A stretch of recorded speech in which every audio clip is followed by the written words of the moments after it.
It appears that even in death, Anne Rice's words continue to live on. I'm going to give you my thoughts and reactions to the first episode of the second show in the Anne Rice Immortal universe called Mayfair Witches, right after the jump.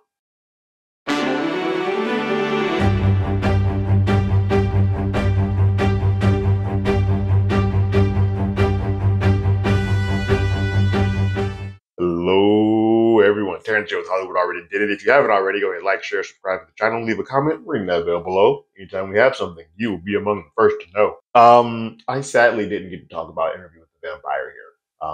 I know I had people asking about it, and the only reason I didn't, it's not because I wasn't interested in the show, not because I didn't love the show. By the time that I started watching it, it was already 4 episodes in, and I just didn't feel like I don't have enough people here yet to justify talking about a show 5 episodes behind the fact. If people still wanted it, I would have done it, but I don't feel like I have that audience yet. So I didn't. But I feel like, hey, I'm going to jump on Mayfair Witches right from the jump, so here I am doing so. This series is based on the second series of books that Anne Rice did. Like, Interview with the Vampire and all of those, the Vampire Chronicles has about 17 to 18 books.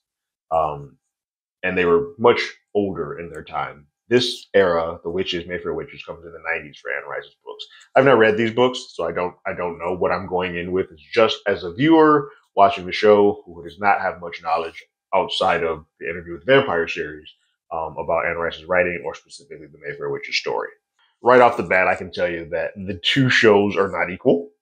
Does not mean that Mayfair Witches cannot get to the level of Interview with the Vampire, but Interview with the Vampire started off super strong and never really let go. This one has some things that work and some things that just are a little off. I think the mood, the setting, and Alexandra Daddario are all captivating enough to continue watching on to see if the things that I don't like, if they improve. The first of 8 episodes of Mayfair Witches is called The Witching Hour. It begins with a doctor going to visit an elderly woman at what appears to be an estate on like a Louisiana or a Southern premise. We find out that it is Louisiana, New Orleans, but he's going to go visit a woman who appears to be in a catatonic state. She is not speaking. She's just in a deathly stare, and he's coming because he has to deliver a Thorazine drip to her to keep her in this sedated state so that she doesn't cause harm to herself.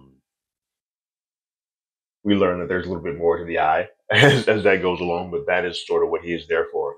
We are to believe at the very beginning, because of the piercing blue eyes that she has, that she is a Rowan, who is our lead character, or our sort of viewpoint into the story. Dr. Rowan Fielding, played by Alexandra Daddario, is a brilliant neurosurgeon, young, and obviously a female neurosurgeon in a world full of men.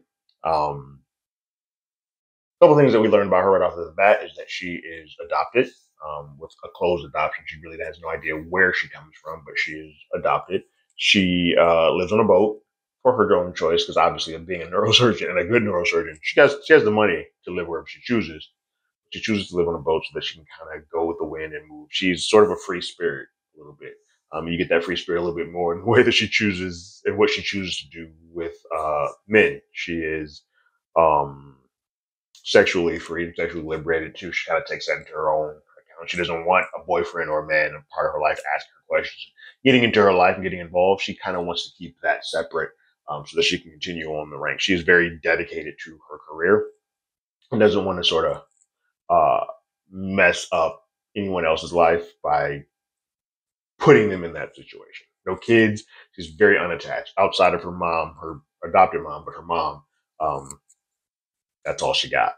We open up with her kind of dedicating and calming down a kid who's about to go into a surgery. She's calm under pressure. The kid's kind of freaking out. She does everything possible to sort of make him at ease. She then is going to go scrub in for the surgery that he is having, and she realizes that Max, her boss, has already sort of started and is doing it incorrectly as far per her. She's trying to find ways to sort of coddle him, but also get him to understand that what he's doing is vastly incorrect. She feels that she is superior. She knows what she's doing, but she doesn't really have a way. She doesn't want to offend or upend a man to kind of make her point. And kid starts going coding and getting into trouble, and they eventually do take her right. She was correct. She was the right way to do it. Directly after that, she finds out that her mom has had a relapse and cancer has returned.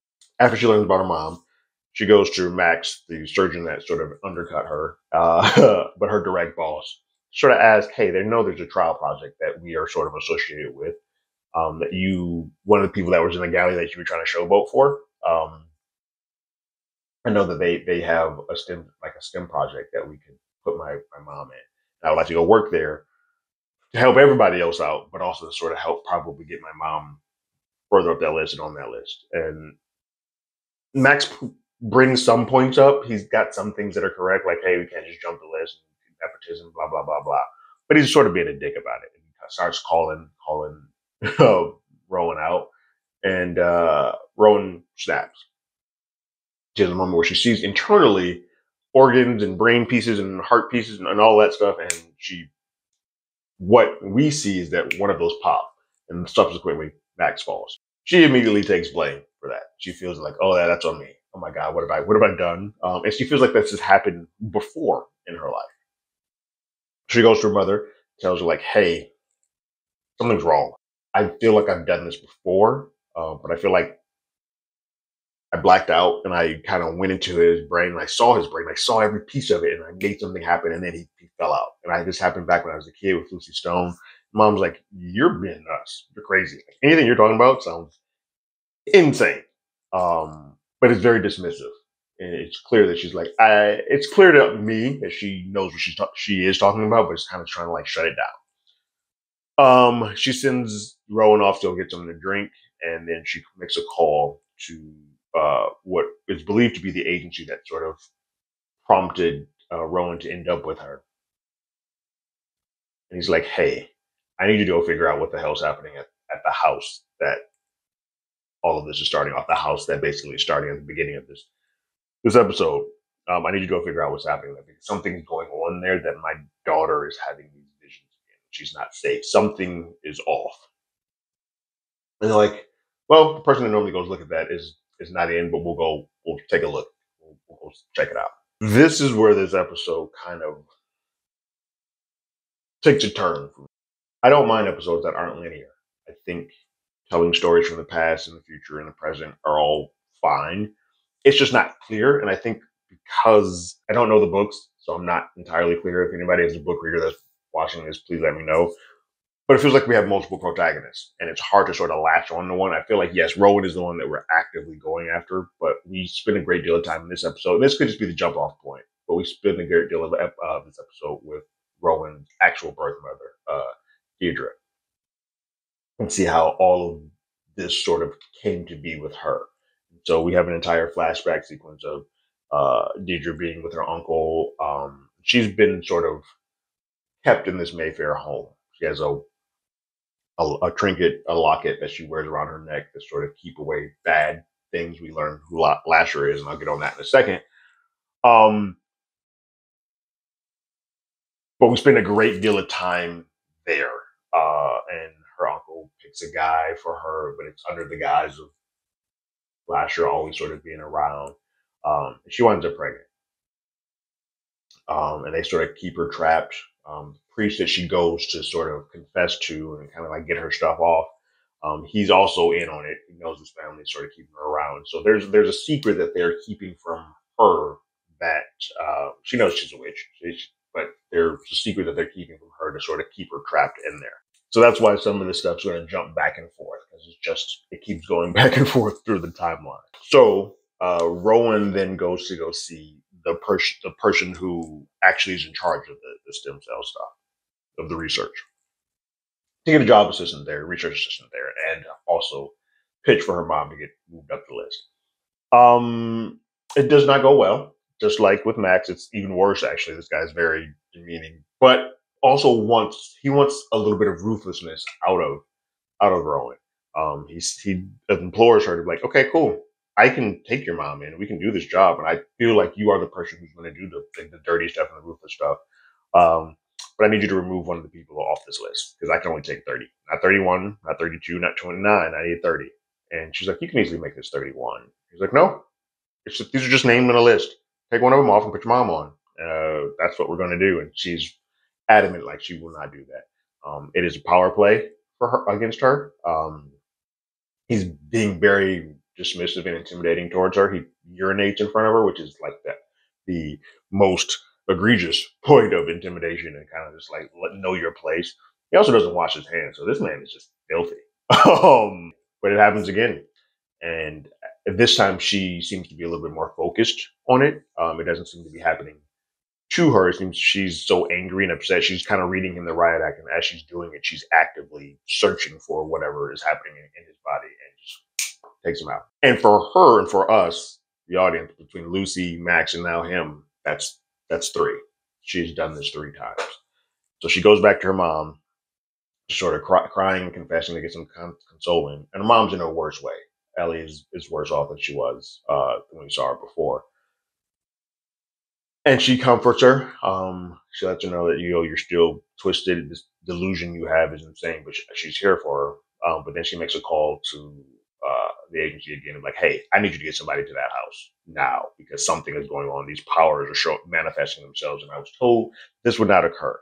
Someone needs to get down there now to let me know what's happening. So what we see in flashbacks is that once Deidre is pregnant, Lasher shows himself to her, and this is a guy who's been sort of popping around. We've seen him at the very beginning of the episode when the doctor is there, just in the glimpses. He's the person who's always sort of in the background. This is the part where he makes himself seen. He goes on this whole monologue like, I am one, I am everyone, I am a saint. But he gets Deidre to take off her marker for a brief moment, just to give her the choice to say, hey, are we bonded together? Because they've done this to you. I am now giving you the choice to say, hey, do you want to do this? And she chooses to. And he shows his real self to her in the many forms that he's a shapeshifter. And it's played to be a powerful scene. I think he's the biggest issue that I have sort of with this show so far. I think someone like Lasher needs to be he's not either intoxicating or very frightening. Like, I don't feel afraid of him. I don't feel like I don't get the sexual magnetism off of him. He just seems aloof at the moment, and he doesn't work for me to be, if he's the main villain, which I'm assuming he is, or main antagonist. I won't say villain because he may not have a villain. But I don't quite get anything off of him. And maybe it'll improve, maybe it'll get better. But right now, I'm not afraid of him. He's just a thing that just happens to be there to move the story beat along. But next, in the flashbacks, Carlotta takes the baby that is born from Deidre and absconds it, tells her that it died in birth, but then hands it off to Ellie when they were young. And we learn then that Ellie is, in fact, a Mayfair herself. And she tells her that, hey, this kid cannot know who she is. She cannot know where she comes from. It would be a danger to all of us Mayfairs, if she gets any idea of who she is. Because we know that she is born of a magic that has put a lot more power on her than the typical witches. So now that Rowan in present day has told Ellie this, Ellie calls the receptionist again at the agency and it says, hey, make this happen. So they send somebody out. They send out a gentleman named Cyprian. My understanding is he is not a part of the books. He is sort of an amalgamation of 2 characters. So this is a new character created for this show. And Cyprian is sort of the man who's sort of in charge of the day-to-day of keeping an eye on making sure that nothing really as bad is happening and what's supposed to be going on with Rowan is remaining the same. I guess it's unclear, but it looks like he has the ability to kind of see into the past a bit. So he gets to the manor in New Orleans and opens up a portal and sees that Lasher is there. But he also sees that, like, hey, if Lasher's there, then that means he's 2,000 miles away from Rowan. So we don't have to quite yet worry about that situation. Bella is a little bit more at peace, but she is still concerned because she knows she's not going to be here much longer. She's going to be dying. And so Cyprian does sort of tell her that I'll keep her safe. I got it. If you aren't here, we'll be fine. So the last couple of things that happen here is Ellie does pass. Rowan does lose her mother. So imagine, if you will, a person who is getting these newfound powers or realizing that she has powers. There's 3 deaths that have occurred in her lifetime, and now her mother, or the person she knows as her mother, has passed. She has no connection to anyone else. She feels alone, uh, and she lives alone. This is going to go horribly wrong. I don't think she's prepared to deal with all of this, and I think she is now in a vulnerable position that she can be preyed upon, and that's when we see a sequence that Lasher does come out at the very end and makes his presence known to her. She does see him in at the boat. So that 2,000 miles didn't last very long. He's there. I think that's supposed to be frightening, but because he doesn't work really for me yet, I'm not really that intense by that sequence at the moment. But I know I'm supposed to be, so that part, I guess, sort of lands. Um, the big thing that we learn is that what we believe to be Rowan at the very beginning of the story, with the doctor going to give the Thorazine to her, is not. In fact, he whispers in her ear. He takes off the necklace because you can see that there are scratch marks at her. She's been trying to get that off. He takes it off for her, so the bind kind of breaks. And then he whispers in her ear that I'm going to show up every day, pretending to give you administer this Thorazine drip, but I'm not going to give it to you because I need you to become more lucid, and I need you to get more about the true person who Deidre is. So we find out that while we thought that was Rowan, it appears that that's Deidre. And so we're going to get a little bit more connections to who she is and what truly happened to her after all of this, and honestly, why the doctor is so invested in this. Obviously, because the skeleton key is removed from Deidre, it sort of opens up the ability for Lasher to kind of go wherever, and that's how he then ends up looking at Rowan at the very end here. His quasi daughter, if you will. He sort of made a pact with Deidre that's kind of like the demon child that she had, so that's why she's a little bit more powerful. Look, this show is uneven, and it probably will get better. It does do some things that I like. I like the tone. I like the atmosphere. I like the spooky and supernatural elements, and I love that we've sort of made a F the men, strong female. It sometimes gets a little bit on the nose, but I get it, and it works because the guys here have been douches to her, so it all plays. But I do think that for this to work, I need to find a little bit more connection, a little bit more believability, and a little bit more intoxicating nature towards Lasher, because in here he doesn't work for me. Now I know I don't want anybody to lose their job, but I know that since he is a shapeshifter, it doesn't always have to be the same actor, but something's off where it doesn't connect. Now, mind you, we have not seen a scene with Lasher and Rowan yet where they're speaking to each other, so maybe that is where the chemistry happens, but right now the chemistry that he had with Deidre just didn't work, and so I'm losing where he becomes this person that we're all supposed to be in awe of. But I'm going to stick with it. It has enough elements that I like. It's a good jump off point. And I think Alexandra Daddario is doing a really excellent job. Those eyes, you can't stop looking. Like those alone are intoxicating. So then it just as a story, working with it and having Deidre have the same sort of setup, it is put in enough seeds that I'm curious to know what happens next. And I think that is sort of the main goal of any pilot episode.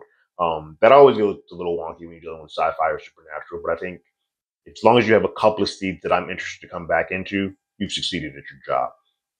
What did you guys think about the first episode of Mayfair Witches called The Witching Hour? Go ahead and leave your thoughts and comments in the comments below. If you haven't already, you can follow us on Twitter at HollywoodADI. You can hit us up on email at HollywoodAlreadyDidIt@gmail.com. We also have a podcast for the same name. That's on Google Podcasts, Spotify, Apple Podcasts, anywhere that plays podcasts. We're there. And like always, I got my ticket. You got yours.